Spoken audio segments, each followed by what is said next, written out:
Hello, and welcome to the GRACE podcast series. My name is Denise Brock, and I am the Operations Director for the Global Resource for Advancing Cancer Education, or GRACE.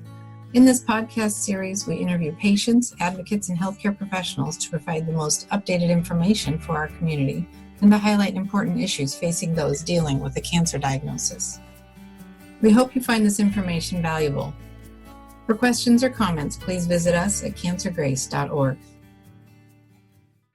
Now, the good news is the outlook for melanoma treatment is better than ever. There are two ways to improve the outcome for melanoma.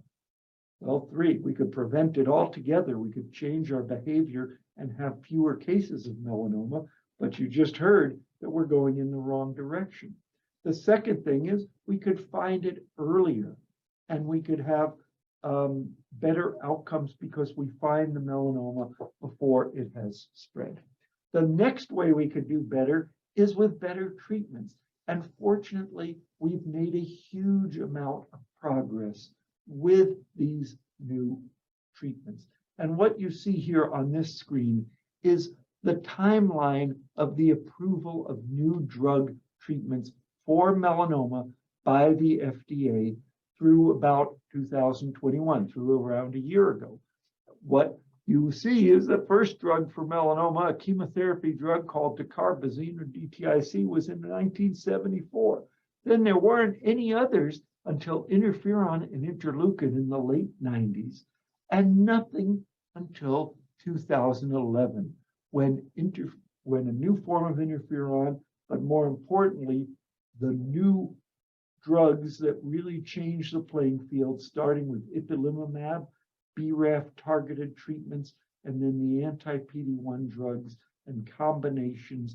And all of this has happened since 2011. So over the last 11 years, all those new drugs, and it didn't just stop in 2011.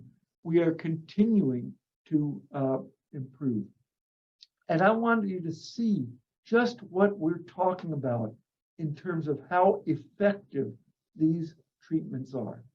When we go back to the 1990s or early 2000s, about the average length of time that a patient would survive with advanced melanoma was only 7 or 8 months, and only about 25% of people even made it to the 1-year point after a diagnosis of metastatic melanoma.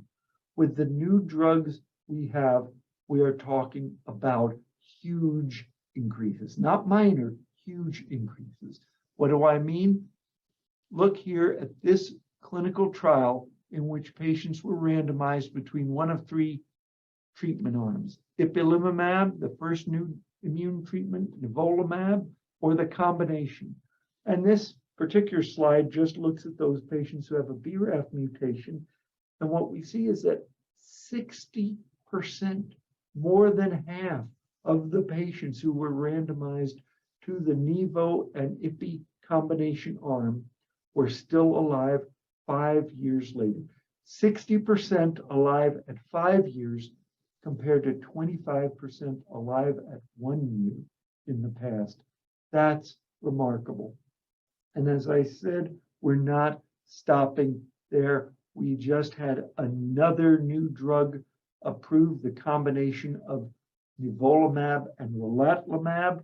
We call it Nivo-Rela, but its trade name is Opdualag, and that was just approved by the FDA in March. So even this year, we continue to see new drugs, and I expect within the next 6 to 12 months, additional approvals of drugs for cutaneous melanoma and melanomas of the eye, where we haven't made nearly as much progress, but we at least do have one new drug approved for eye melanomas.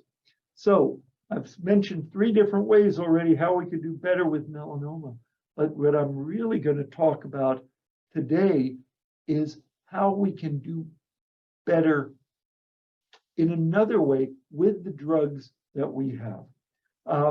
This particular slide shows all of the different drugs put together. The previous slide just showed 3 different drugs, Ipi-Nivo, Ipi-Nivo. Here you see all the drugs we have kind of charted out in the same way. The BRAF drugs, the anti-PD-1, and so forth. The good news is this isn't just one drug, and if it doesn't work, we're out of luck. This is a lot of different options, and now we've got to figure out how can we do better? Can we use these drugs just by the way we use them to get a better outcome for our patients?